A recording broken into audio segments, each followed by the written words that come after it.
الحمد للہ وکفا وسلام علی عباده الذین اصطفى اما بعد۔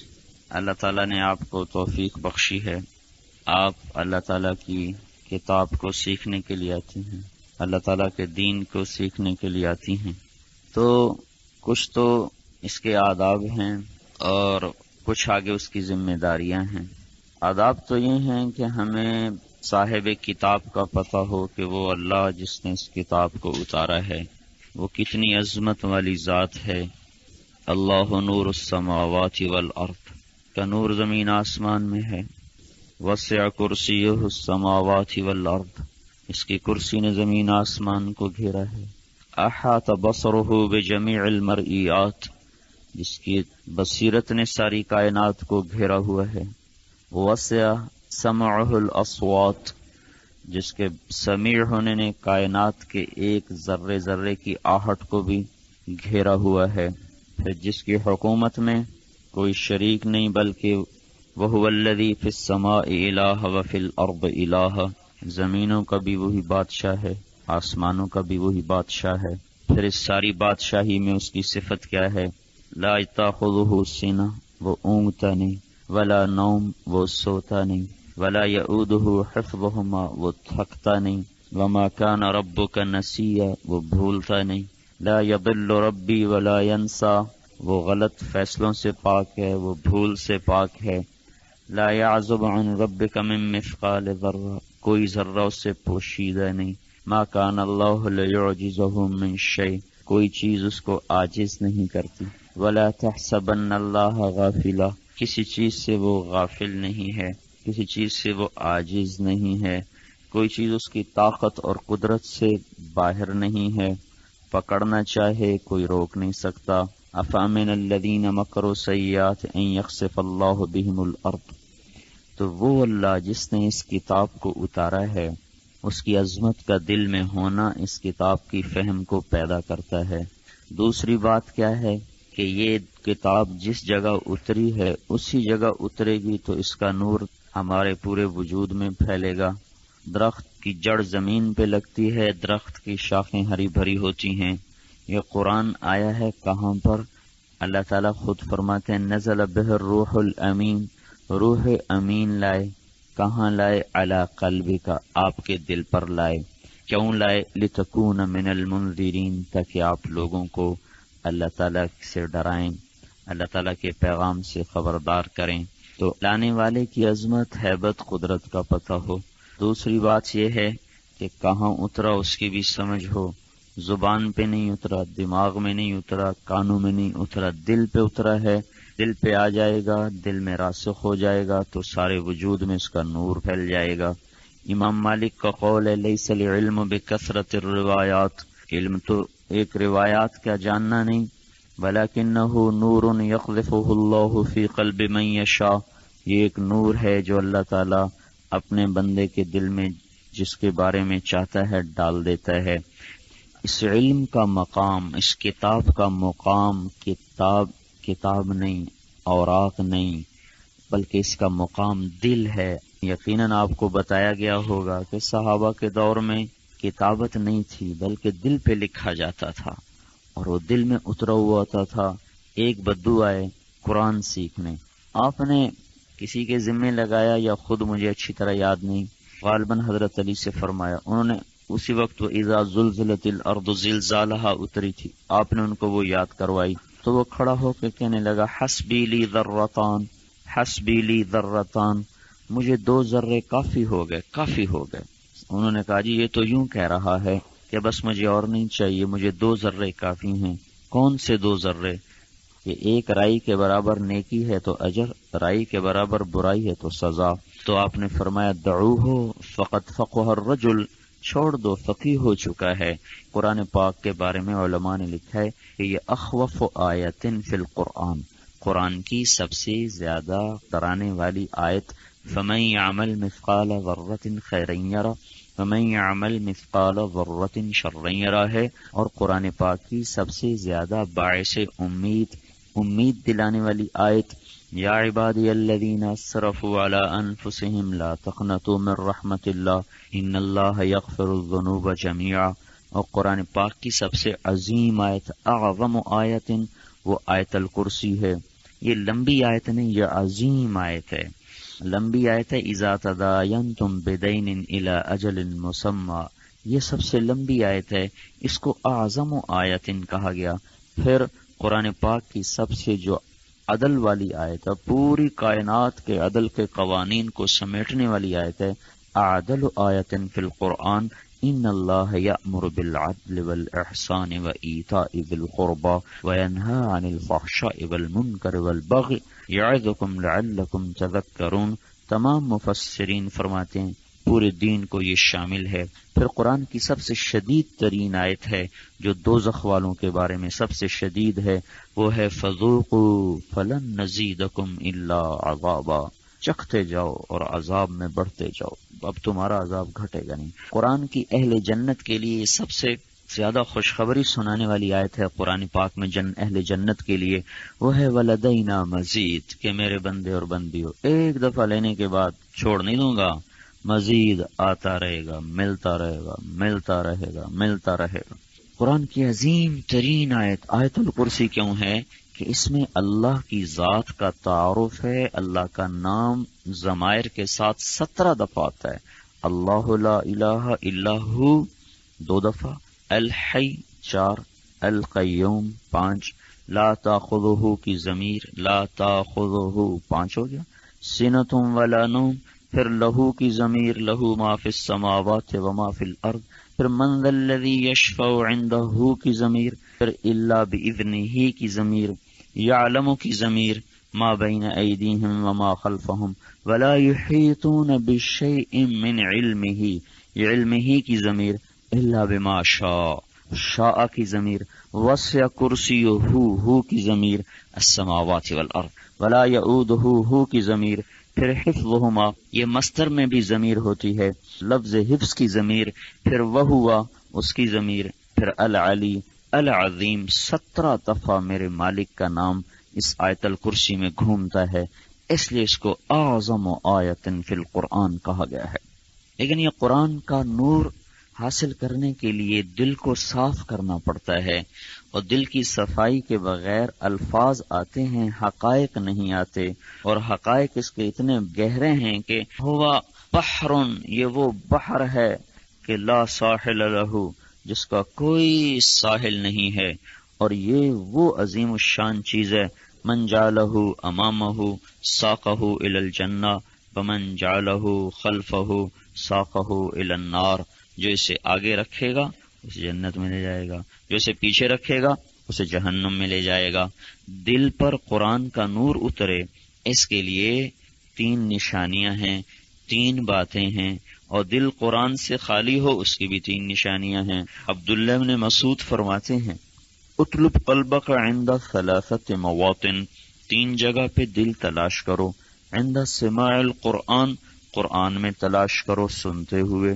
فی مجالس الذکر، اللہ کے ذکر کی مجلسوں میں تلاش کرو دل کو. فی اوقات الخلوہ، جب کوئی نہ ہو اکیلے بیٹھ جاؤ، دیکھو دل اللہ کی محبت میں تڑپتا یا وہی زیور کپڑا اور وہی ٹانکا سلائی. تو فإن لم تجدہ فی ہذہ المواطن، اگر ان 3 جگہ پہ تجھے اپنا دل لگتا دکھائی نہ دے، فصل اللہ ان یمن علیک بقلب فإنہ لا قلب لک، تو مانگو اللہ سے اللہ دل دے کہ تیرا دل تو کھو چکا. اور جب یہ دل نورانی ہو جاتا ہے تو اس کی بھی 3 نشانیاں ہیں. فرماتے ہیں غالباً امام شافعی فرماتے ہیں یا کوئی اور شاعر ہیں، مجھے تردد ہے، دنیا تخادعنی کأنی لست اعرف حالہا، یہ دنیا مجھے دھوکہ دیتی ہے، یوں سمجھتی ہے میں جانتا نہیں ہوں اسے. مدت الی یمینہا فقطعتہا وشمالہا منع الالہ حرامہا وأنا اجتنبت حلالها فرأيتها محتاجة فوهبت جملتها لها. اس نے مجھے دھوکہ دینا چاہا، اور بڑے مہندی لگا کے، جوڑے پہن کے، انگوٹھیاں پہن کے اس نے اپنا ہاتھ میری طرف بڑھایا تو میں نے سیدھا بھی کاٹ دیا، الٹا بھی کاٹ دیا. میرے اللہ نے کہا حرام چھوڑو، میں نے حلال بھی چھوڑ دیا. میں نے اس کو دیکھا یہ خود محتاج ہے تو سارا میں نے اسی کے حوالے کر دیا. کہ میں نے اس میں سے کچھ لینا بھی اپنے لیے مناسب نہ سمجھا۔ میری بہنوں، یہ پہلی نشانی ہے، جس دل میں قرآن آتا ہے وہاں دنیا کوچ کر جاتی ہے۔ یہ نہیں کہ وہ دنیا سے نکل جاتا ہے، دنیا اس کے دل سے نکل جاتی ہے اور دنیا سے بے رغبت ہو جاتا ہے۔ حضرت علی فرماتے، یا صفراء و یا بیضاء غری غیری، اے سونا چاندی کسی اور کو دھوکہ دے۔ پھر راتوں کو اٹھ کے گڑ گڑاتے تڑپتے، پھر دنیا کو کہتے الی تغررتی الی تشوقتی، میرے شوق میں آئی، میرے شوق میں آئی، مجھے دھوکہ دیتی ہے۔ پھر ایک اور روایت میں الی تزینتی، میرے سامنے بن سنور کے آ گئی۔ پھر ایک اور روایت میں الی تشوفتی، مجھے جھانک جھانک کے دیکھتی ہے، ہی ہاتھ چلی جا غر غیری قد بتت کی ثلاث، کسی اور کو دھوکہ دے، میں تمہیں 3 طلاق دے چکا ہوں۔ اللہ اس طرح دنیا سے بے رغبت کر دے گا۔ ایک انصاری عورت آئی، ہمارے نبی کی رضائی کو دیکھا، پھٹی بھی تھی پرانی بھی تھی، تو اس نے ایک نئی رضائی بھیج دی۔ آپ تشریف لائے، عائشہ کیا ہے؟ یا رسول اللہ آپ کے لیے رضائی آئی ہے۔ کہ عائشہ واپس کر دو، میں اسی میں سوؤں گا۔ کہ نہیں یا رسول اللہ، مجھے بڑی اچھی لگ رہی۔ کہ نہیں عائشہ واپس کر دو۔ تو عائشہ تو لاڈلی تھی، کہ نہیں یا رسول اللہ میں نہیں کروں گی، مجھے اچھی لگ رہی۔ کہ عائشہ میں چاہتا تو میرا رب یہ سب پہاڑ سونے کے بنا دیتا، اور میں نے ان کو خود ٹھوکر ماری ہے، یہ رضائی اور میں ایک گھر میں جمع نہیں ہوں گے، واپس بھجوا دو۔ ایک عورت آئی ذنون مصری کے پاس، کہا کہ صف لی الجنہ، اے ذنون کچھ جنت تو بتاؤ۔ ان کا یا ہاذہی ان الجنہ لا یحیط بها علم عارف ولا یصفها وصف واصف، کوئی عالم نہ اس کے اپنے علم سے اس کا احاطہ کر سکتا ہے، نہ کوئی بڑے سے بڑا صاحب بلاغت اور فصاحت اس کی تعریف کر سکتا ہے۔ میں تمہیں اس میں سے چھوٹا سا ٹکڑا سنا دیتا ہوں کہ جنت میں ایک وادی ہے، من الفضة البیضاء، سفید چاندی کی، فی وسط الوادی قصر من ذهب اصفر، اس میں ایک خوبصورت سونے کا محل ہے، فی وسط القصر قبة من زمرد اخضر من یاقوت احمر، اس کے درمیان میں ایک گنبد ہے سرخ یاقوت کا، فی وسط القبة سریر من ذهب وجوہر، اس گنبد اور قبے کے درمیان میں ایک تخت ہے سریر جوہر سونے اور جواہرات کا، تحت السریر تجری 4 انہار، نیچے نہریں ہیں، علی السریر جاریہ، اس پر لڑکی ہے، لو بدا معصمها اشرقت الدنیا بما فیہا، اس کی کلائی کھل جائے تو جہان روشن ہو جائے، وإلی جانبہا ولی اللہ، اس کے ساتھ اللہ کا ولی، اللہ کا دوست، اس کا خامند بیٹھا ہوا ہے، فی صورت غلام اغید و امرد، وہ نرم و نازک ہے، وہ داڑھی کے بغیر ہے، اور اللہ تعالیٰ کی رحمت کا سایہ ہے، عرش کا سایہ ہے، نہروں کے جال ہیں، چشمے ہیں بہتے ہوئے۔ ابھی ان کی بات پوری بھی نہیں ہوئی تھی کہ وہ چیخ پڑی، ابیت الا قتلی یا مصری، اے مصری تو نے میری جان لے لی، اور گر کے مر گئی۔ یہ جنت کے شوق ہیں۔ تو میری بہنوں، جہاں ہم نے اس قرآن کو سیکھنا ہے تو اس کے یہ چند آداب ہے جو میں بتا رہا ہوں۔ اللہ کی عظمت ہو، دنیا کی بے رغبتی ہو، جنت کے شوق ہوں، اور موت کی فکر ہو، تنہائیوں میں بیٹھ کے اللہ کو یاد کرنے کی عادت ہو، اور اللہ کی محبت میں آنکھوں کے چشمے بہانے کی عادت ہو، تو سمجھو کہ قرآن دل میں آ رہا ہے۔ میں امریکہ میں 4 مہینے لگا کے آیا ہوں، وہاں یہودی پی ایچ ڈی کراتے ہیں، ہے یہودی اور مسلمانوں کو پی ایچ ڈی کرا رہا ہے۔ کتاب پڑھنے سے ایمان ملتا تو اس بدبخت کو تو مل جاتا، مفسر ہیں کرسچین ہیں، کتاب پڑھنے سے ہوتا اس کو مل جاتا۔ یہ تو مانگنے سے، طلب سے، تقوی سے یہ چیز پیدا ہوتی ہے۔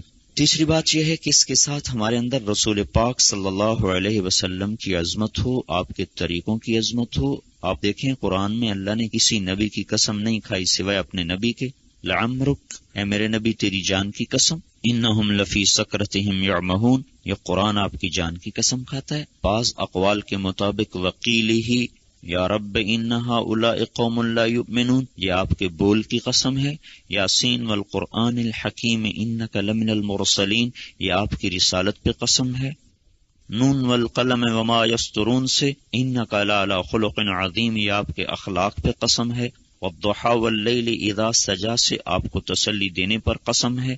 وَهَذَا الْبَلَدِ الْأَمِينَ میں آپ کے شہر کی قسم ہے، اور فَلَا أُقْسِمُ بِمَا تُبْصِرُونَ وَمَا لَا تُبْصِرُونَ کی قسم کھا کر آپ کی صفائی پیش کرنے کی قسم ہے کہ انہ لقول رسول کریم ہے، اور یہ کاہن نہیں اور یہ شاعر نہیں، قلیلا ما تؤمنون قلیلا ما تذکرون، کہ میرا نبی نہ شاعر ہے نہ ساحر ہے نہ کاہن ہے، یہ اللہ اپنے نبی کا مقام۔ پھر ایک آیت میں اللہ تعالیٰ داؤد علیہ السلام سے کہتا ہے یا داؤد میں نے تجھے خلیفہ بنایا ہے، فلا تتبع الہوی، خواہش کی غلامی نہ کرنا۔ اللہ تعالیٰ اپنے نبی کی صفائی پیش کرتا ہے، وما ينطق عن الہوی، میرا نبی تو خواہش کا بول بھی نہیں بولتا۔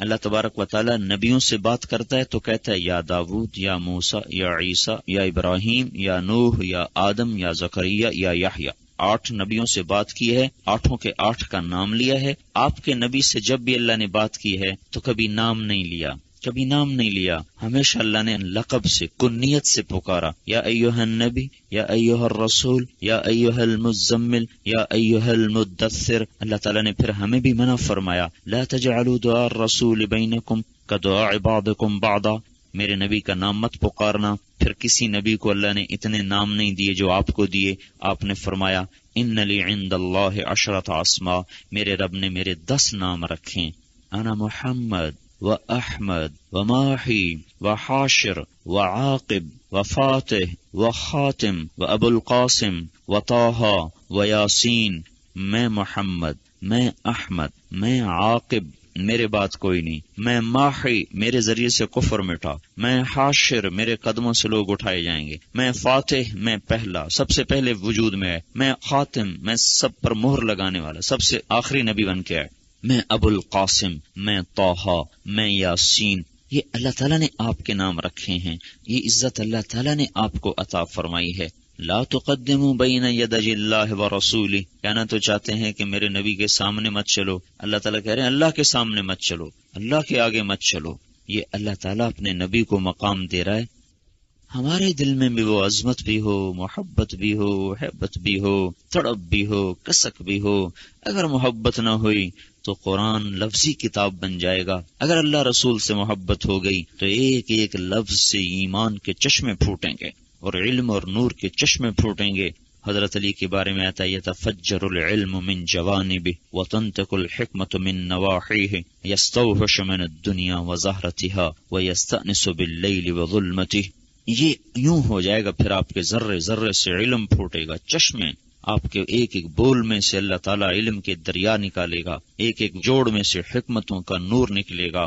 لیکن اس کے ساتھ کیا ہے کہ دنیا سے بے رغبتی ہو، رات کے اندھیروں سے جی لگا ہوا ہو، لوگ سونے کے مزے لیں، آپ رونے کے مزے لیں، تب جا کے قرآن کی حکمتیں کھلیں گی، قرآن کا نور کھلے گا۔ تو اس کے نور کو لینے کے لیے اللہ کے رسول سے محبت کا ہونا یہ ضروری ہے۔ آپ کے مقام کو ہم نے اس وقت پہچانا ہوا نہیں ہے۔ آپ کا اور اللہ نام اکٹھا رہے گا، مصاحبت، مقاربت، تقرب، مقرب بن گئے، لا الہ الا اللہ محمد الرسول اللہ قیامت تک رہے گا۔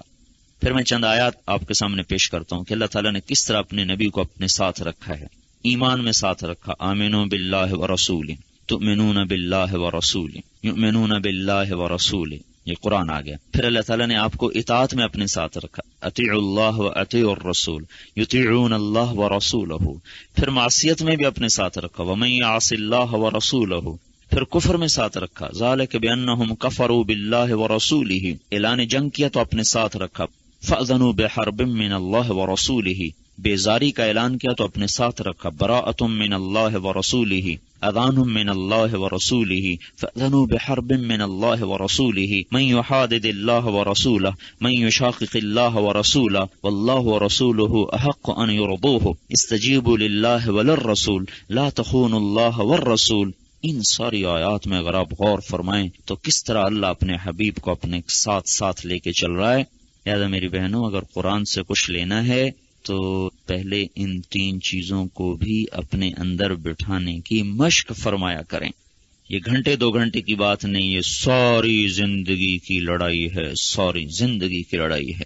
تو یہ جب دل میں آئے گا تو اب انشاءاللہ آپ کو قرآن بھی سمجھ میں آئے گا، اس کے حقائق بھی سمجھ میں آئیں گے، اس کے معارف بھی سمجھ میں آئیں گے۔ لیکن میں اس کے ساتھ ایک تھوڑی سی وضاحت کر دوں، انسان بڑا کمزور ہے، جب کچھ جانتا ہے تو عجب کا شکار ہوتا ہے، تکبر کا بھی شکار ہوتا ہے۔ پہلی بات تو یہ سن لیں کہ اللہ تعالیٰ ہمارے بارے میں کہتا ہے انہ کان ظلوما جہولا، اے آدمی، اے بندہ، تو جاہل ہے، غور سے سن، تو جاہل ہے۔ اللہ تعالیٰ کہتا ہے کان الانسان عجولا، تو جلد باز، اور اللہ تعالیٰ کہتا ہے کان الانسان کفورا، تو ناشکرا، اور اللہ تعالیٰ کہتا ہے کان الانسان قتورا، تو بخیل، اور اللہ تعالیٰ کہتا ہے کان الانسان اکثر شیء جدلا، تو بڑا غصے والا، بڑا جھگڑے والا، بڑی لڑائی والا، بڑی کٹائی والا۔ اور اللہ تعالیٰ فرماتا ہے ان الانسان لربہ لکنود، سب کا بھی ناشکرا، میرا بھی ناشکرا۔ اور اللہ تعالیٰ کہتا ہے ان الانسان خلق ہلوعا، بے صبرا، اذا مسہ الشر جزوعا، اذا مسہ الخیر منوعا۔ اب آپ اپنی تعریف سن لیں اللہ کی کتاب سے، منوعا، جزوعا، ہلوعا، کفورا، قتورا، عجولا، اکثر شیء جدلا، ظلوما، جہولا۔ جس میں اتنے عیب ہوں وہ عالم ہونے کا دعویٰ کرے تو پاگل نظر آئے گا۔ ہم تو ہیں ہی جاہل۔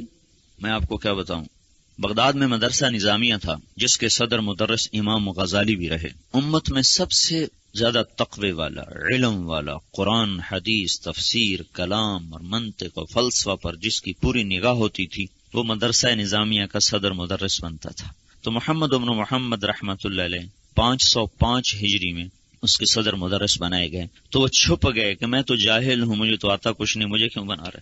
اب ایک سال میں آپ کہیں گے اب تو میں بھی علامہ فاضل ہوں، وہ چھپ گئے۔ پوری امت کی نظر ان پر ہے کہ یہ اس قابل ہیں، تو پرکھنے والے بھی ہمارے جیسے جاہل نہیں تھے، وہ بھی سارے علماء ہوتے تھے، اور وہ چھپ گئے، ڈھونڈتے پھر رہے۔ ہفتے بعد ان کو جا کے گھر سے نکالا، کسی گھر سے، اور مجھے نہیں چاہیے۔ حالانکہ صدر مدرس مدرسہ نظامیہ کا اعزاز امیر المومنین سے زیادہ ہوتا تھا۔ اور یہ جیسے ہمارا یہ قانون نہیں، قانون میں ایک شق تھی کہ اگر امیر المومنین صدر مدرس کی محفل میں آئے گا تو صدر مدرس کھڑا نہیں ہوگا اس کے استقبال کے لیے، یعنی قانونی شق تھی۔ اور اگر صدر مدرس امیر المومنین کے دربار میں جائے گا تو امیر المومنین اس کے لیے کرسی سے کھڑا ہوگا، پہلے اس کو بٹھائے گا پھر بیٹھے گا۔ یہ دنیا کا اعزاز تھا۔ تو اس میں بہت اونچا علم اور تقوی دیکھا جاتا تھا، اور وہ چھپتے پھر رہے۔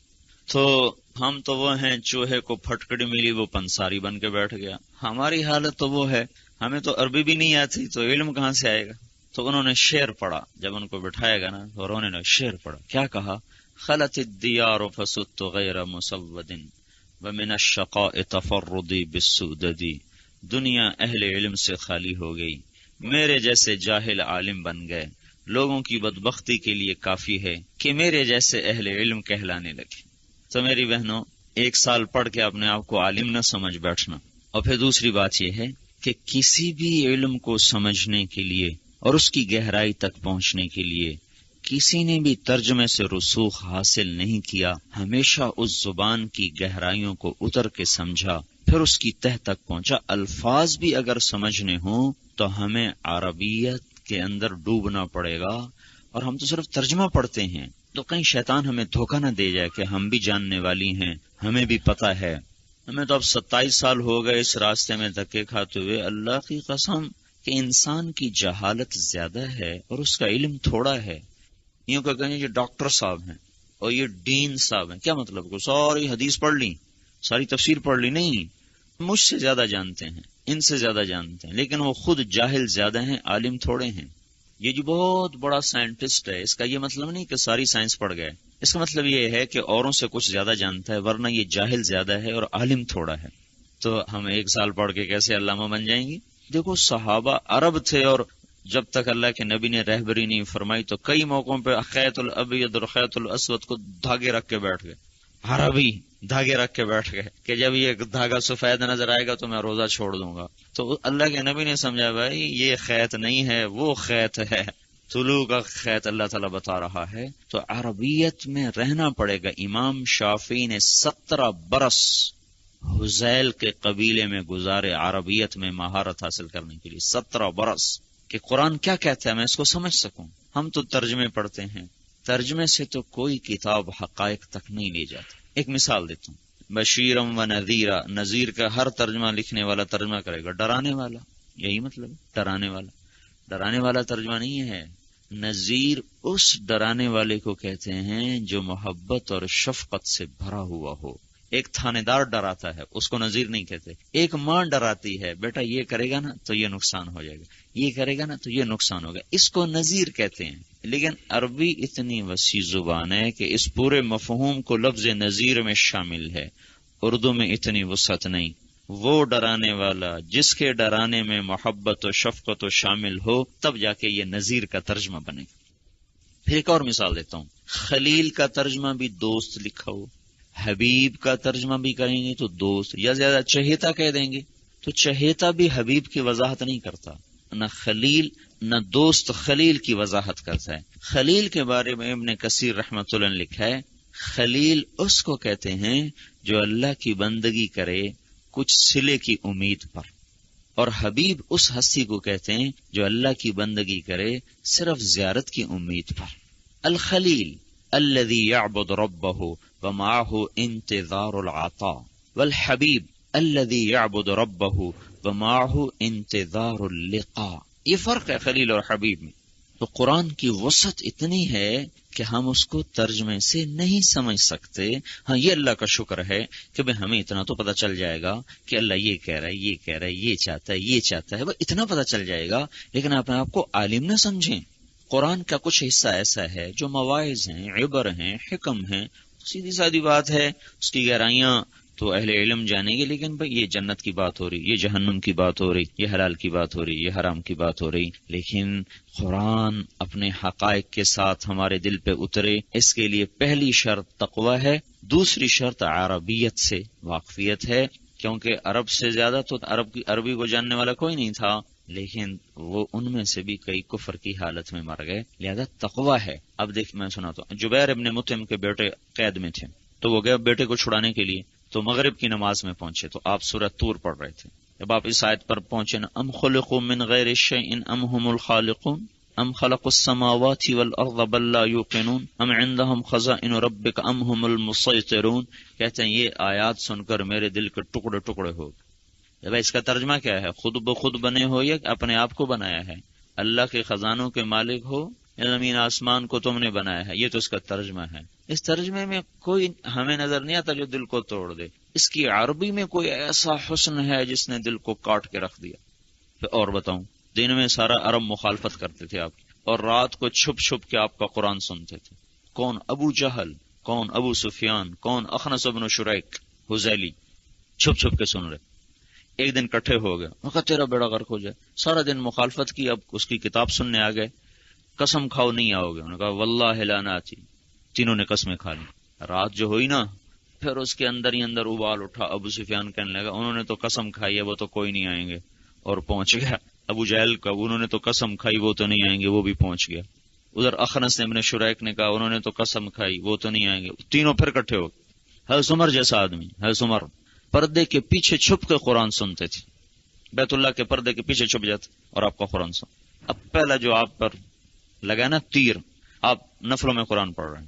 الحاقہ ملحاقہ وما ادراک ملحاقہ کذبت ثمود وعاد بالقارعہ فاما ثمود فاہلکوا بالطاغیہ واما عاد فاہلکوا بریح صرصر عاتیہ. اس کا ردم، اس کا نغمہ، اس کا تسلسل ایسے جیسے بہتا ہوا پانی. اور عمر تو پاگل ہو رہے تھے. اچانک منہ سے نکلا انہ لشاعر ما اشعرہ، کیا بڑا شاعر ہے. ادھر زبان سے نکلا شاعر ہے، ادھر آپ نے یہ آیت پڑھی فلا اقسم بما تبصرون وما لا تبصرون انہ لقول رسول کریم وما هو بقول شاعر. ہم تو وہ وہیں لرز گئے، کہنے لگے بھائی بڑا ہی جادوگر ہے. میں تو اتنی دور سے بولا، اندر ہی اندر بولا، اور یہ میرے اندر کو بھی سن لیا. انہ لکاہن، اگلی آیت سر پہ پڑی ولا بقول کاہن قلیلا ما تذکرون تنزیل من رب العالمین. ایسا دل پہ پڑا نا الٹ کے جا گرے. تو اس کی سلاست نے توڑ کے رکھ دیا تھا، عربیت نے. ہمیں عربیت کا تو پتہ کوئی نہیں. ایک بدو نے آیت سنی سورہ یوسف فلما استیئسوا منہ خلصوا نجیہ. ترجمہ کیا ہے؟ جب مایوس ہو گئے بنیامین کی واپسی سے تو بیٹھ کے مشورہ کرنے لگے. اب اس میں کیا خوبصورتی ہے، اردو کے ترجمے کیا خوبصورتی. لیکن ایک بدو نے جب یہ سنت کہنے لگا اشہد ان المخلوق لا یقدر لا مثل هذا الکلام، میں گواہی دیتا ہوں مخلوق ایسا کلام نہیں کہہ سکتی. پھر علماء نے بیٹھ کے سوچا کہ اس میں کیا حسن ہے اہل بلاغت. جیسے ایک آیت ہے یا ایھا النمل ادخلوا مساکنکم لا یحطمنکم سلیمان وجنودہ وہم لا یشعرون. پھڑک گئے لوگ. کیوں پھڑک گئے؟ کہ 8 بلاغت کی قسمیں. یا نادت ایھا نبہت النمل خصت ادخلوا امرت مساکنکم نصت اور لا یحتمنکم حذرت سلیمان عینت وجنودہ خصت وعمت وہم لا یشعرون اعتذرت. 9 قسمیں بلاغت کی ایک جملے میں اللہ نے چھپا دی. یہ چیز ان کو پاگل کر دیتی تھی. قرآن اتارنا شروع ہوا. 7 قصیدے تھے عرب شعراء کے جو لٹکے ہوئے تھے. ان سے اچھا کوئی کلام آیا نہیں تھا، لہذا وہ لٹکے ہوئے تھے. پھر قرآن آیا تو قصیدے اترتے گئے اترتے گئے اترتے گئے. امرؤ القیس کا رہ گیا پہلا قصیدہ. وہ تو مر گیا تھا. آپ نے کہا کہ گمراہوں کا بادشاہ ہوگا قیامت کے دن امرؤ القیس، عنیزہ اس کی محبوب ہے. اس پر یہ قصیدہ. تو اس کی بہن نے کہا بھی میرے بھائی جیسا کلام نہیں آیا. اس نے نہیں اتارا. وجہ کیا ہے؟ یہ 10 برس کا ہو گیا، اس نے شعر نہیں کہے. تو اس کے باپ نے اپنے 2 غلام بلائے، کہا کہ یہ میرا بیٹا نہیں لگتا. 10 سال کا ہو گیا، اس نے ایک شعر نہیں کہا، جاؤ اس کو ذبح کر دو. تو اس کو لے کے گئے ٹیلوں کے اندر اور سقط اللواء اور دخول اور حومل کے پاس. تو جب انہوں نے نکالی تلواریں، انہوں نے کہا کیا کر رہے ہو؟ انہوں نے کہا تجھے مارنے لگے. کیوں؟ کہ تیرا ابا کہتا ہے کہ تجھے قتل کر دیں. اس کو تیرے نسب میں شک ہے. کہ کیا؟ کہ تو نے ابھی تک شعر ہی کوئی نہیں کہا. انہوں نے کہا اچھا ٹھہر جاؤ. قفا نبک من ذکرى حبیب ومنزل فسقط اللواء بین الدخول فحوملی فتوضح فالمقرات لم يعف رسمها لما نسجتها من جنوب وشمعلی ترى بعر الأرعام في عرصاتها وقيعانها كأنه حب فلفلي كأني غداة البين يوم تحملوا لدى سمرات الحي ناقف حنظلي وقوفا بها صحبي علي مطيهم يقولون لا تهلك أسم وتجملي. آگے چلتا ہے قصیدہ، میں وہ نہیں سنانا چاہتا. وہ بھاگیا ہے. انہوں نے کہا انہو اشعر العرب. انہوں نے کہا تو اس کو کہتا تیرا بیٹا نہیں، یہ تو ایک دن آئے گا عرب کا سب سے بڑا شاعر بنے گا. کہا وہ کیسے؟ کہ ایک بیت میں، شعر کے 2 حصے ہوتے ہیں، کہ ایک بیت میں وقف واستوقف بکا واستبکا ونعى الحبیب والمنزل فی بیت واحد. ایک مصرع میں، ایک بیت میں کھڑا ہوا کھڑا کیا. اس میں آپ نہیں سمجھ سکیں گے کھڑا ہوا کھڑا کیا میں کیا خوبصورتی ہے. وقف واستوقف، رویا اور رلایا، بکا واستبکا. اور محبوب کے بچھڑ جانے کو اور اس کی جگہ کے بچھڑ جانے کو جو اس نے رو کے یاد کر کے دکھا دیا، وہ ایک بیت میں دکھا دیا. یہ تو ایک دن آئے گا عرب کا بڑا شاعر بنے گا. یہ اس کی خوبصورتی تھی کہ ایک بیت میں اتنی چیزوں کو جمع کیا. وقف واستوقف بکا واستبقى ونعى الحبیب والمنزل فی بیت واحد. اور کیا خوبصورتی ہے. انہوں نے کہا میرے بھائی جیسا کلام. پھر قرآن آیا، سورہ ہود آئی، اس کی ایک آیت آئی وقیل یا ارض ابلعی ماءک ویا سماء اقلعی وغیض الماء وقضی الامر واستوت علی الجودی وقیل بعدا للقوم الظالمین. تو سارے عرب تھرا گئے. ایک بدو نے کہا کلام القادر لیس کلام المقدور. یہ کسی قدرت والے کا کلام ہے، کسی عاجز کا کلام، شاعر کا کلام نہیں. اس کی بہن نے بھی کہا اس کلام نے میرے بھائی کے کلام کے پرزے پرزے کر دی. تو اس میں کیا چیز ہے؟ اس میں 21 بلاغت کی انواع ہیں. حسن کلام کی 21 کے 22 چیزیں ہیں جو اللہ نے اس 3 جملوں میں جمع فرمائی. تو میں یہ باتیں اس لیے سے بتائی ہیں کہ ترجمہ پڑھ کے کہیں آپ کے ذہن میں یہ نہ آ جائے کہ اب ہم بھی علامہ ہو گئی ہیں. یہ نہ آ جائے. اور جس کا جتنا علم بڑھتا جائے گا اس کو اپنی جہالت کا اعتراف پڑتا جائے. وہ کہے گا میں جاہل ہوں، میں جاہل ہوں. تو میری بہنوں، علم کے حقائق اس کی زبان سے سیکھے جاتے ہیں، اہل زبان سے سیکھے جاتے ہیں. میں چھوٹی سی مثال دوں. امام اسماعیل قرآن پڑھ رہے تھے، ایک بدو پاس بیٹھا تھا. انہیں قرآن پڑھا والسارق والسارقۃ فاقطعوا ایدیہما جزاء بما کسبا نکالا من اللہ واللہ غفور الرحیم. غلط پڑھ گیا. چور مرد چور عورت دونوں کے ہاتھ کاٹ دو، اللہ کی طرف سے عبرت ہے، ان کی جزا ہے، اللہ غفور الرحیم. تو بدو کہنے لگا اے بھائی کس کا کلام پڑھ رہے ہو؟ کلام من ھذا. دیہاتی یہ امام ہیں ادب کے، لغت کے، نحو کے، صرف کے، شعر کے، حدیث کے، مامون اور امین کے استاد ہیں. تو کہا اللہ کا کلام ہے؟ انہوں نے کہا لیسا کلام ربی، کہا یہ میرے رب کا کلام نہیں ہے۔ وہ کہیں سے ترجمہ نہیں پڑا ہوا، بدو بکری چراتا ہے، کہنے لگا یہ میرے اللہ کا کلام نہیں۔ اب جو تنبہ ہوا، اوہو بھائی واللہ عزیز حکیم، کہاں یہ ہے میرے اللہ کا کلام؟ اس نے کہا تو عالم ہے؟ کہا میں تو بدو بکریاں چراتا ہوں۔ کہا تو تمہیں پتہ کیسے چلا؟ انہوں نے کہا دیکھو پیچھے کاٹنے کا حکم دے رہا ہے تو آگے غفور الرحیم نہیں کہے گا۔ اگر غفور اور رحیم ہونے کا مظاہرہ کرتا تو کہتا چور مرد چور عورت کو معاف کر دو۔ عزیز اور حکیم ہونے کا حکم سنایا ہے تب کہا ہے ہاتھ کاٹ دو، عزا عزت والا، حکم حکمت والا، فقال اقطعوا ایدیہما، کہا ہاتھ کاٹ دو۔ لو غفر ورحمہ، اگر کہتا میں غفور الرحیم ہوں تو یہ ہاتھ کاٹنے کا حکم نہ دیتا۔ کا کلام جڑتا نہیں آپس میں، ہمیں تو اس کا نہیں پتا، تو لہذا کہیں یہ نہ دھوکہ پڑ جائے ترجمہ پڑھ کے یا چند مسائل کو پڑھ کے کہ اب ہم بھی عالم ہو گئے۔ عاجزی بڑھے، تواضع بڑھے، اللہ پاک کا تعلق بڑھے۔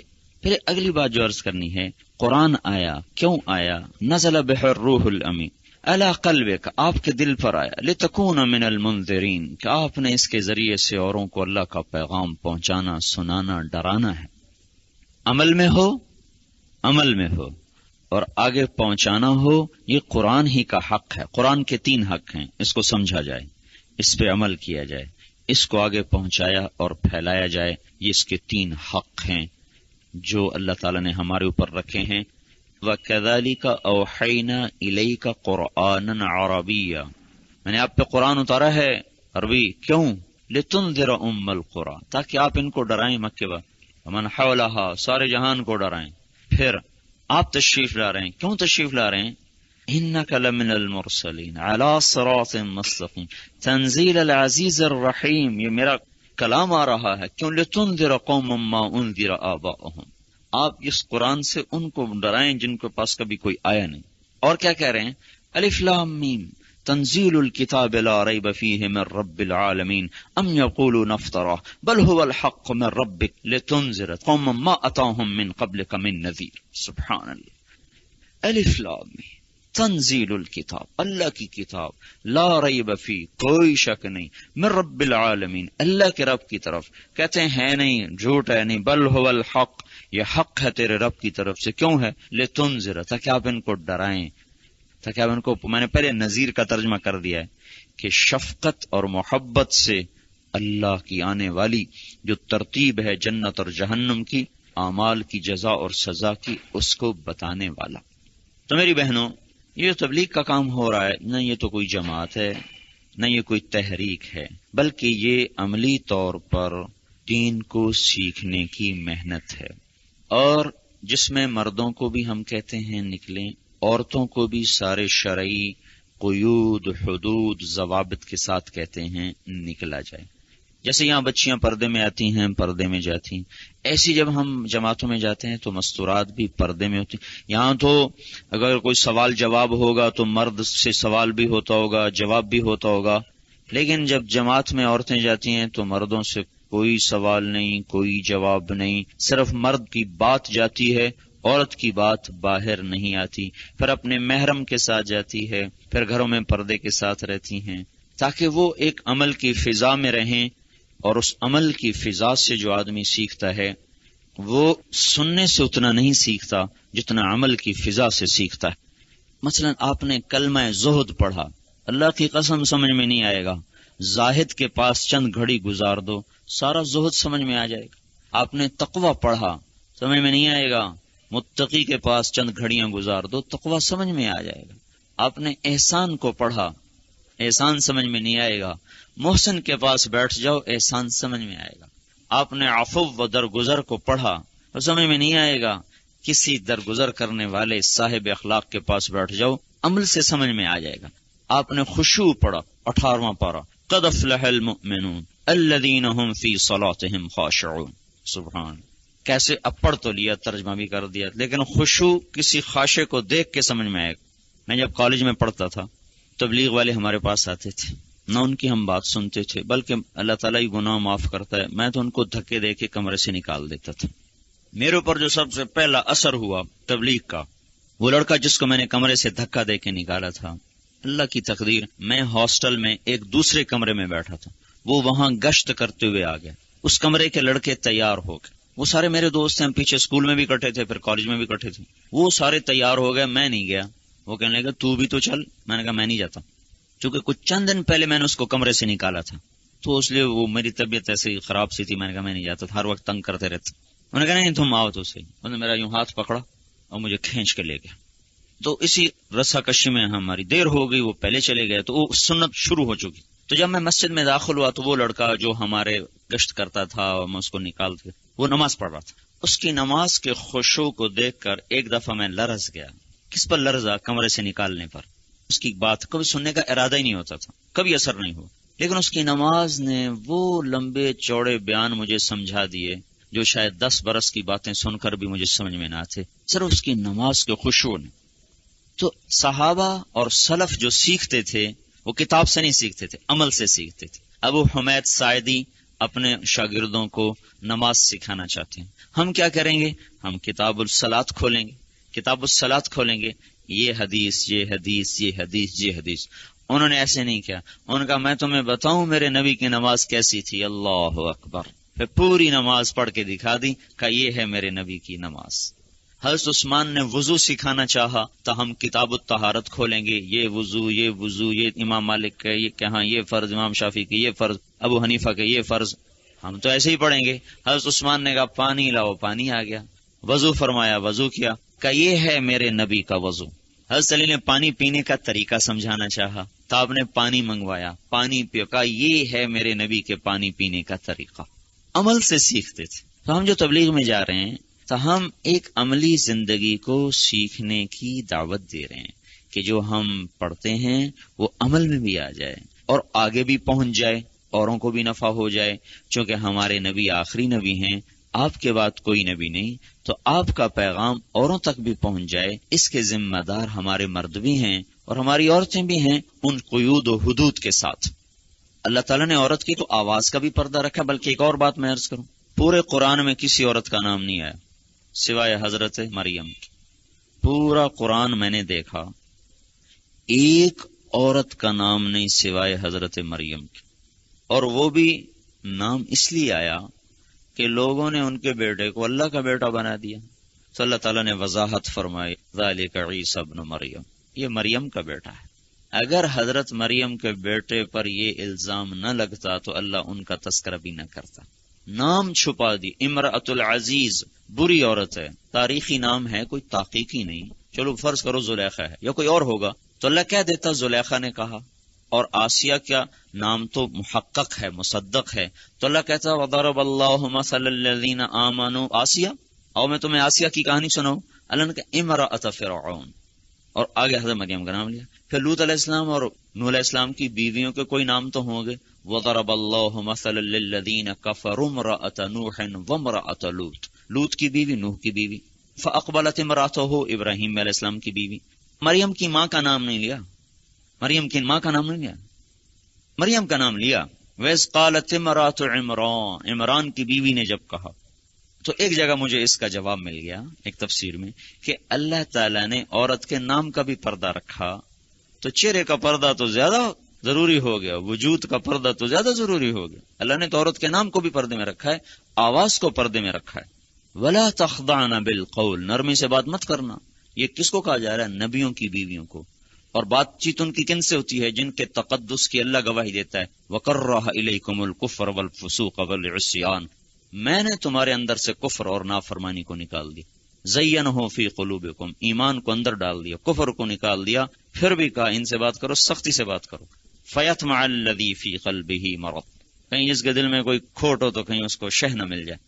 تو ہم جماعت میں جاتے ہیں تو ہم تو عورت کی آواز کو بھی پردے میں رکھتے ہیں کہ کوئی عورت کی آواز باہر نہ آئے، کسی عورت کی آواز باہر نہ نکلے، عورت کی آواز کا بھی پردہ ہے۔ ایسی باتوں میں باتیں ہیں۔ زیب النساء تھی نا، بہت بڑی شاعرہ تھی، تو ایران کے بادشاہ نے ایک شعر کہا، درے ابلق کسے کم دی دبوت، کہ کوئی ایسا بھی ہے جس نے کوئی ابلق موتی دیکھا ہو، یعنی ایسا موتی جس میں سیاہی بھی ہو سفیدی بھی ہو۔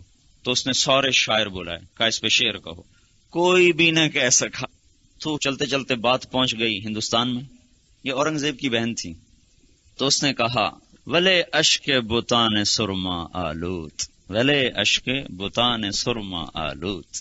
ہاں در ابلک ہے، محبوب کی سرمے والی آنکھ سے جو پانی ٹپکتا ہے تو اس میں سرما ملا ہوتا ہے نا، تو وہ ہے وہ موتی جس میں سفیدی بھی ہے سیاہی بھی ہے۔ تو بادشاہ تو تڑپ گیا، انہوں نے کہا میں تو اس عورت کو دیکھنا چاہتا ہوں صرف اس کے علم کی وجہ سے، یہ نہیں کوئی اور، صرف اس کے علم کی وجہ سے، اتنا اونچا ادب کا مقام۔ کہا بھی میں اس عورت سے ملنا چاہتا ہوں۔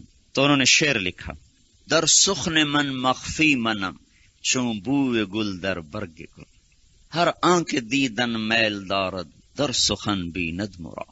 میں اپنے بول میں اس طرح چھپی ہوئی ہوں جیسے پھول میں خوشبو چھپی ہوتی ہے۔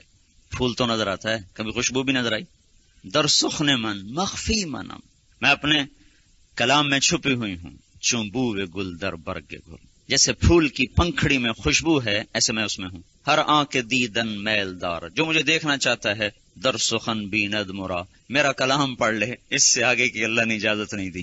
تو ہم جو جماعت میں نکلتے ہیں ہم تو پوری شرعی حدود و قیود کے ساتھ نکلتے ہیں۔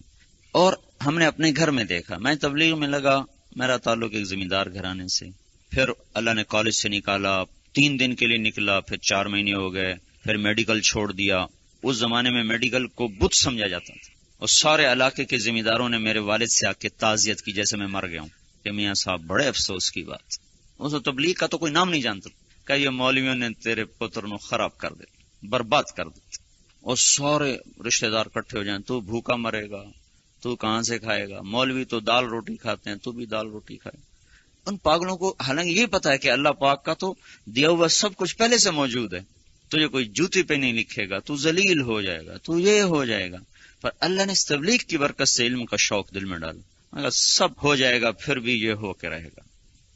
اللہ تعالیٰ کے لیے جو ذلت اختیار کرتا ہے اللہ اسے عزت دیتا۔ 8 سال اب میری شادی ہوئی تو میرا چونکہ اکثر سفر رہتے ہیں، 6-7 مہینے سال میں باہر رہتا ہوں، کبھی بیرون ملک کے ہوتے ہیں، کبھی اندرون ملک کے ہوتے ہیں۔ تو اب میری بیوی پریشان ہو گئے، میں نے دیواروں سے شادی کی، تیرے ساتھ شادی کی، تو میں اس کو 3 دن کے لیے لے گیا جماعت سے، پھر 15 دن کے لیے لے گیا۔ اللہ تعالیٰ نے اس کے اپنے اندر اتنی تبدیلی پیدا کی کہ اس نے میرا اتنا ساتھ دیا۔ اب ہم میاں بیوی 2 دفعہ بیرون ملکوں میں سفر کر چکے ہیں، اسٹیٹس کا سفر، سعودیہ کا سفر، قطر کا سفر، اور عرب امارات کا سفر، کینیڈا کا سفر۔ اور اپنے شوق سے اس نے مجھ سے عربی سیکھی، اپنے شوق سے اس نے ریاض الصالحین پڑھی اور ادب المفرد، اپنے ذاتی شوق 1 گھنٹہ عربی میں پورا بیان کر سکتی ہوں، پورا 1 گھنٹہ۔ پورے فیصل آباد میں عرب جماعتیں آتی ہیں، ان کی وہ ترجمان بنتی۔ یہ تو میں آپ کو اپنے گھر کی بتا رہا ہوں کہ ایک عورت کے اللہ کے راستے میں جانے کا کتنا نفع ہوا۔ بچوں کو موقع موقع کی دعائیں یاد، وضو کی دعا یاد، بیت الخلاء کی دعا یاد، کھانے کی دعا یاد، اور کبھی زبان پہ آنے نہیں دیتی کہ پیسہ آئے گا تو یہ ہوگا، ان کا خبردار، اللہ کرے گا تو ہوگا، اللہ کے بغیر نہیں ہوگا۔ یہ تو میں نے اپنے گھر کا قصہ۔ جرمنی میں ایک ہمارا ساتھی، ایک گریک لڑکی سے اس کی شادی ہوئی، وہ نو مسلم، اسی کو مسلمان کی شادی ہوئی۔ اس نے اپنے بچوں کی ایسی تربیت کی، 4 سال کا بچہ کوئی عورت گھر میں آ جاتی تو بھاگ کے کمرے میں چلا جاتا، عورت آگے مجھے پردہ کرنا ہے، اور اگر اس کو بھوک لگی تو کہتا اماں مجھے کمرے میں روٹی دو، عورت بیٹھی ہے میں نے پردہ کرنا ہے۔ اور اگر وہ شرارت کرتے نا بچے تو ان کو کہتی اگر تم نے شرارت کی تو میں ڈاکٹر بنا دوں گی، تو وہ رونے لگ جاتے، کہتے نہیں ہم نے عالم بننا ہے، میں ڈاکٹر نہ بناؤ۔ اگر تم انجینئر بنا دوں گی تو وہ ہاتھ جوڑ دینا، نا انجینئر بنانا، ہم نے عالم بننا ہے، قرآن پڑھنا ہے۔ یہ ایک عورت کی تربیت۔ تو اس طرح میری بہنوں ہم یہ گزارش کرتے ہیں، چونکہ جو چیز نہ دیکھی ہوئی ہو نہ تجربے میں ہو تو اس پر کئی قسم کے اشکالات سوالات اٹھتے ہیں، لیکن جب آدمی کرنا شروع کر دیتا ہے، دیکھنا شروع کرتا ہے، بہت سی چیزیں خود ہی حل ہو جاتی ہیں۔ ابھی ہم 4 مہینے امریکہ میں لگا کے آئے، صرف ایک شہر ٹورانٹو میں 70 عورتوں نے برقع پہن لیا، 70 عورتوں نے نوکری چھوڑ دی اور نماز پہ قائم، ایک ٹورانٹو۔ اور ٹرائے وہ شہر تھا، ٹرائے، کہ جہاں سارے پاکستانی ڈاکٹر، ہندوستانی اور سارے کروڑوں پتی لوگ ہیں، تو وہاں انہوں نے نماز کے لیے نا مسجد کے اندر ایک پردہ سا لگا دیا، عورتیں یہاں نماز پڑھیں۔ تو عورتوں نے وہ پردہ آ کے پھاڑ دیا کہ نہیں ہم سامنے کھڑی ہو کے نماز پڑھیں گے۔ ایک یہ ماحول تھا۔ ہماری جماعت چلی گئی وہاں، تو انہوں نے ہماری باؤں نے سارے جاہل لوگ ہیں وہاں، عام یہ اشکال دے گا، ایک فضائل اعمال ان کے پاس کتاب ہوتی ہے، وہی بیٹھ کے پڑھنے لگ جاتے ہیں، نہ قرآن پڑھتے ہیں نہ حدیث پڑھتے ہیں۔ تو میں نے کہا بھائی ہمیں دیکھو، ہم نے ڈاکٹری کو لات ماری اور 10 سال چٹائی پہ بیٹھ کے قرآن سیکھا، وہ کہاں سے شوق آ گیا قرآن سیکھنے کا، کہاں سے شوق آ گیا حدیث پاک سیکھنے کا؟ تو بھائی ہماری ترتیب ہے فضائل پڑھائے. جب چلہ لگاؤ، چلے میں کسی کو عالم تو بنا نہیں سکتے، اس کو تو اسے وضو کا مسئلہ مشکل سے یاد ہوتا ہے. چلہ بھر اس لیے ہے کہ اس کو ایمان کا شوق لگے، اعمال کا شوق لگے، پھر واپس جا کر دین سیکھے بھی صحیح، اور علماء سے پوچھے، قرآن کو سیکھے، حدیث کو سیکھے، تفسیر کو سیکھے. لیکن جو نکلنے کا زمانہ ہے یہ فضائل تاکہ شوق اور رغبت پیدا. پھر میں ان سے کہتا اگر صرف تبلیغی نصاب ہی ہماری کتاب ہوتی تو عرب تو تبلیغی نصاب میں سے ایک لفظ نہیں سمجھتے، وہ اٹھ کے کیوں آ گئے؟ عرب کے علماء کیوں آ گئے؟ ایک عرب کے عالم آئے بنگلہ دیش میں، کتابیں لے کر آئے تقسیم کرنے کے لیے تبلیغ کے خلاف، انہا بدع مبتدعون. میری ان سے بات ہوئی رات کے 1:30 بجے تک میں نے ان سے بات کی. تو اگلے دن نا وہ ہوٹل میں رہ رہے تھے، وہاں جو پی سی تھا، وہاں کا جو پی سی آ کے خود معذرت کی کہ بھائی میں آیا تو اس نیت سے تھا، لیکن میں نے جو منظر دیکھا ہے یہ کچھ اور ہے، ہمیں غلط بتایا گیا، ہمیں غلط بتایا. 20 لاکھ آدمیوں کو ایک خیمے میں بدعت نہیں بٹھا سکتی. 20 لاکھ انسان ایک خیمے کے نیچے بیٹھے ہوں، ان کو بدعت نہیں بٹھا سکتی، حق کی بٹھا سکتا ہے. اور بدعت بٹھا سکتی ہے، پیسے دے دو. عرسوں پہ کتنے اکٹھے ہو جاتے ہیں، پیسے دے دو جی، بسوں کے کرائے دے دو، روٹیاں دے دو. میں کیا بتاؤں، 8 دن کا پیدل سفر کر کے بنگلہ دیش میں لوگ اجتماع میں آتے ہیں جو کہ پیسے کوئی نہیں ہوتے، غریب لوگ. وہ چاول باندھ لیتے ہیں، چاول کی مڑی سی کو مڑی کہتے ہیں، وہ باندھ لیتے ہیں، پانی میں گھولا پیا. 8 دن آنا 8 دن جانا، 20 لاکھ آدمی بیٹھا. پھر 3-4 سال پہلے کی بات، میں نے وہاں بنگلہ دیش میں تھا، میں وہ جو باہر ملک کے لوگ آتے ہیں ان کا بڑا اچھا انتظام کرتا. میں نے خواب دیکھا اعلان ہو رہا ہے جنت میں جاؤ، ہم بھی چل پڑے. تو راز جنت کا گیٹ آ گیا. تو میں جب جانے لگا تو یہ پٹھان نہیں ہوتے لکڑی والے پہرے، اس نے ایسے لکڑی آگے کر، پیچھے سے آواز آئی بھائی جانے دو، تو اس نے لکڑی پیچھے ہٹا لی. میں جو آگے گیا تو آگے سارا جو بنگلہ دیش کے جو میدان ہوتا ہے نا عمومی لوگ جس میں وہ سارا میدان سامنے. میں نے کہا یہ کون سی جنت آ گئی؟ تو مجھے غیب سے آواز آئی یہی تو جنت ہے. تو مجھے پھر وہ حدیث سمجھ میں آئی کہ میں نے جو جنت کو دیکھا تو اکثر فقیر لوگوں کو دیکھا. تو یہ ایک ترتیب کے تحت ایک محنت ہو رہی ہے. تو آپ بہنوں کی خدمت میں گزارش ہے، جب اللہ تعالیٰ نے آپ کو ایک علم کی دولت بھی دی ہوئی ہے، آپ سیکھ رہی ہیں، پڑھ رہی ہیں، آپ کچھ وقت ادھر بھی چلیں. ہم جو گئے 4 مہینے امریکہ میں پھرے، میری بیوی عربی اس نے سیکھی ہے اور بولنے کا محاورہ ہو گیا. قرآن حدیث کا ایسا تو نہیں جیسے آپ ترجمے سے پڑھ رہے ہیں، لیکن اس سے اتنا فائدہ ہوا کہ عرب عورتیں اور پاکستانی عورتیں اور انڈین عورتیں کتنوں نے ہمارے سامنے برقعے کر لی. یعنی ایک بہت بڑا مالدار تھا لاہور کا، کوئی 4 کنال میں اس کا بنگلہ تھا نیو یارک میں. تو اس کی بیوی آئی برقع لے کر، کہا کہ اپنے خامند کو بتا دینا کہ بڑوں نے جتن کیے اور ہم نے یہ برقع نہیں پہنا، آج میں برقع پہن رہی ہوں اور اس کا ثواب تجھے ہے اور تیرے خامند کو ہے. تو ٹرائی کی عورتوں میں جب بیان ہوا تو ایک بیان ہوا گھر میں، پھر میں نے کہا اب آپ مسجد میں تشریف لائیں، وہاں بیان ہوگا. تو ایک عورت نے مسجد میں قدم نہیں رکھا، پیچھے کمرہ تھا وہاں جا کے خود بیٹھ گئے. ان کے نہیں ہم سامنے نہیں بیٹھیں گے، پیچھے بیٹھیں گے. استعداد اتنی ہے. تو اسی طرح لاس اینجلس میں کوئی 25 عورتوں نے برقعے سلوا لی اور نوکریاں چھوڑ دیں. شکاگو میں ایک وہاں ہال ہے، بہت بڑا ہال ہے، اسلامک سینٹر جس کو کہتے ہیں وہ. تو عام طور پر ہمیں نہیں گھسنے دیتے، ان کے یہ جاہل لوگ ہیں ان کو نکالو. وہ تو بڑے بڑے اسکالر آتے ہیں، بڑے بڑے ڈاکٹر آتے ہیں. تو ان کے پریزیڈنٹ ایک جگہ کہیں ہمارے بیان میں آ گئے، تو وہ میرے پاس آئے، کہا جی آپ چلیں ہم آپ کو دعوت دیتے ہیں. میں نے کہا آپ کے یہاں تو عورتیں مرد کٹھے بیٹھتے ہیں، میں تو بیان نہیں کروں گا. اگر آپ عورتوں کا پردہ کروائیں میں پھر بیان کروں. انہوں نے کہا اچھا جی پردہ کروا دیں گے. وہی نہیں مانتی. میں کہا منواؤ. تو انہوں نے جی کوئی 1/4 حصے میں پردہ لگوا دیا. 15 منٹ کے بعد وہ بھر گیا. پھر انہیں آدھے میں 15 منٹ میں وہ بھر گیا، پھر تیسرے کو کور کیا، پھر وہ بھر گیا، پھر پوری مسجد کا پچھلا کور ہو گیا. عورتیں بھر کے کھچا کھچ اور پھر گیلری میں آ کے کھڑی ہو گیا. وہ بیچاری کہاں کھڑی، ان کو جگہ نہیں. 3 گھنٹے میں نے بات کی، ہل کے نہیں دی. عورتوں کے پیچھے سے رونے کی آوازیں آ رہی. وہ یہاں کی عورتیں نہیں ہیں، وہ تو بیچاری بڑی دکھی عورت ہے جس کی دنیا بھی اجڑ گئی ہے، آخرت بھی اجڑ گئی. تو جب ہم آگے نا تو ایک عورت کا خط آیا کہ آپ نے ہمیں اللہ کا پیغام سنایا اور ہمیں ہماری ذمہ داری سمجھائی. ہم سمجھتے تھے بچے پالنا ہی ہماری ذمہ داری ہے، آج پتہ چلا کہ اللہ کے دین کو پھیلانا بھی ہماری ذمہ داری ہے. اور ہم یہ عہد کرتے ہیں کہ جب تک زندہ رہیں گی اللہ کے دین کو دنیا میں زندہ کرنے کے لیے جو ہم سے ہو سکتا ہے ہم کریں گے. ایک بیان پر ڈاکٹر صاحب اتنی استعداد ہے. اس ادارے کا نام تو میں نے بہت سنا ہوا تھا اور میری اپنی خوش قسمتی ہے کہ میں تو جاہل سا آدمی ہوں، ان پڑھ آدمی ہوں. آپ نے اتنی شفقت سے، کیونکہ ہمارے ایک دوست ہیں ان کی اہلیہ یہاں آنا شروع ہوئی تو ان میں بڑی تبدیلی آئی. تو اس سے مجھے بڑی خوشی ہوئی. میں نے کہا سبحان اللہ، اللہ کرے اسلام آباد کی گلی گلی میں ایسے ادارے کھل جائیں کہ انہوں نے نماز بھی شروع کر دی، پردہ بھی شروع کر دیا، اور بالکل زندگی چینج ہو گئی. تو میں تو اس وقت صاحب کے لیے دعا کرتا ہوں. جامعہ فریدیہ میں میرا بیان تھا، ان سے میں نے کہا نہیں، میں آپ کیا نہیں آؤں گا، میں وہاں جاؤں گا. چونکہ مردوں میں تو کام بھی ہو رہا ہے، مدرسے بھی چل رہے ہیں، لیکن عورتوں میں بہت تھوڑا کام ہو رہا ہے. تو اس لیے اس کو اللہ تعالیٰ اور زیادہ کامیاب کرے اور زیادہ آگے بڑھائے. ان چند ایک چیزوں کو اگر اور رعایت کریں گے تو اور ترقی ہوگی. اور ایک ہم اپنی بھی گزارش کر کے جا رہے ہیں کہ بھئی ہم نے فیصل آباد میں بچیوں کا ایک مدرسہ کھولا ہوا ہے.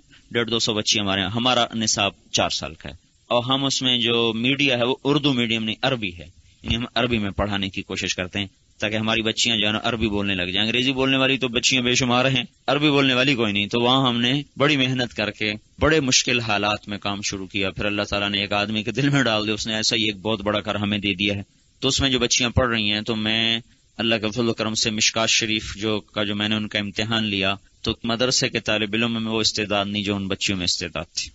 اتنے مشکل سوال میں نے کیے، میں نے کہا ان کا تو جواب نہیں دے سکیں گے، لیکن انہوں نے سب کے جواب دی. اور عربی ایسی خوبصورت عربی، لہجے میں عربی. تو اللہ کا فضل ہے بھائی، اس میں کام کی بڑی ضرورت ہے، اور اللہ تعالیٰ نے ہمیں اس کے لیے ذریعہ بنایا. ایسی کراچی میں بھی ایک ڈاکٹر امجد صاحب ہیں، انہوں نے بھی ایک مدرسہ، ان کا تو 6 سال کا نصاب ہے، اور وہاں تو ادب بھی ہے، تحریر بھی ہے، تصنیف بھی ہے، ساری چیزیں بہت ہی. اگر کبھی آپ کا چکر لگے تو ذرا دیکھیں. تو اس طرح اللہ کا فضل ایسے لاہور میں بھی کام شروع ہو چکا ہے. تو اس میدان میں ضرورت بہت ہے. اللہ کرے ہر جگہ یہ ادارے قائم ہو جائیں تاکہ ہماری عورتوں کو بھی پتہ چلے کہ اللہ ہم سے کیا چاہتا ہے. بہرحال بہت خوشی ہوئی، بہت خوشی ہوئی. میں ایک دفعہ ایک جگہ سے گزر رہا تھا تو بہت سی بچیاں سے گزری پردے میں، اور میں نے کہا اسلام آباد میں تو کبھی اتنی نظر ہی نہیں آئی پردے والی، یہ کہاں سے ہیں؟ انہوں نے کہا جی الہدا کی یہ بچی ہیں. تو اس وقت بھی بڑی دعا دل سے نکلی. ایک واقعہ تو میں اپنے ایک دوست کے گھر میں دیکھ چکا تھا، پھر وہاں دیکھا، میں نے کہا یا اللہ، تو ہر بچی کو ایسا کر دے اور ہر عورت کو یہ لباس دے دے تو آدھی کیا ساری دنیا ٹھیک ہو جائے. کیونکہ دنیا میں عورتیں زیادہ ہیں، مرد کم ہیں. تو اللہ تعالیٰ آپ کی مساعی کو قبول فرمائے. ہماری بھی درخواست پہ غور کر لیجئے گا، ورنہ فقیر تو صدا لگاتا ہے، کوئی جھولی فقیر آنا آئے صدا کر چلے، میاں خوش رہو ہم دعا کر چلے. ہمارا کام تو صدا لگانا ہی ہے. اللہم لک الحمد کما انت اہلہ، فصلی علی محمد کما انت اہلہ، وافعل بنا ما انت اہلہ، انک اہل التقوی و اہل المغفرہ. ربنا آتنا فی الدنیا حسنہ وفی الآخرۃ حسنۃ وقنا عذاب النار. یا اللہ تو اس ادارے کو قبول فرما، اور اس میں پڑھنے والوں کو اخلاص نصیب فرما، پڑھانے والوں کو اخلاص نصیب فرما. اے میرے مالک، تو علم کا نور بھی نصیب فرما، اور علم کی صفات بھی نصیب فرما، اور علم پہ عمل بھی نصیب فرما، اور اس علم کو پوری دنیا میں پہنچانے کے عزائم اور ارادے بھی عطا فرما. یا اللہ جو تو نے اپنے فضل و کرم سے اس چیز کو وجود بخشا، یا اللہ آج پوری امت اس کی بڑی محتاج ہے. تو ہر شہر میں ایسے اداروں کو زندہ فرما دے، ایسے مخلصین کو تو اس کے لیے استعمال فرما لے. یا اللہ ہم تیرے حبیب کی امت کی عورتیں یا اللہ آج دین سے بھی دور ہیں اور تیری ذات سے بھی دور ہیں. یا اللہ ہمیں ایسے اداروں کی جگہ جگہ ضرورت ہے، تو اس کو جگہ جگہ وجود عطا فرما، اور اس کی طرف امت کا رجوع عطا فرما، اور علم کی فضاؤں کو زندہ فرما، اور عمل کی فضاؤں کو زندہ فرما، اور تبلیغ و دعوت کی فضاؤں کو زندہ فرما. سارے عالم کے باطل کو توڑ دے، سارے عالم کے باطل کو توڑ دے. یا اللہ ان سب کو جزائے خیر عطا فرما، علم اور عمل میں جوڑ پیدا فرما، آخرت کے ذوق اور شوق پیدا فرما، جنت کا شوق عطا فرما، جہنم کا خوف عطا فرما، دنیا کی بے رغبتی عطا فرما. یا اللہ ہمیں دین کی صحیح فہم، بصیرت، سمجھ عطا فرما. تکبر سے بچا، عجب سے بچا، خود بینی سے بچا، خود پسندی سے بچا، خود رائی سے بچا. عاجز بن کے چلنے والا بنا، متواضع بن کے چلنے والا بنا. اپنی جہالت کا اعتراف ہمیں نصیب فرما. یا اللہ تو نے اس قرآن میں جو علوم اور معارف کو چھپایا ہوا ہے، ایک ایک لفظ میں سمندر ہیں، دریا ہیں. ہمارا سینہ اس کے لیے کھول دے، ہمارا دل اس کے لیے کھول دے. یا اللہ نور قلوبنا بنور الایمان ونور قلوبنا بنور العرفان. اللهم إنك تعلم ما نخفي وما نعلن. اللهم اجعل القرآن ربيع قلوبنا ونور صدورنا وجلاء همومنا وذهاب أحزاننا إنك على كل شيء قدير. اللهم اجعل القرآن ربيع قلوبنا ونور صدورنا وذهاب همومنا وجلاء أحزاننا إنك على كل شيء قدير. اللهم إنا نسألك علما نافعا ورزقا واسعا وشفاء من كل داء وشفاء من كل داء ونسألك خير الدنيا والآخرة يا أرحم الراحمين. صلی اللہ تعالی علی النبی الکریم.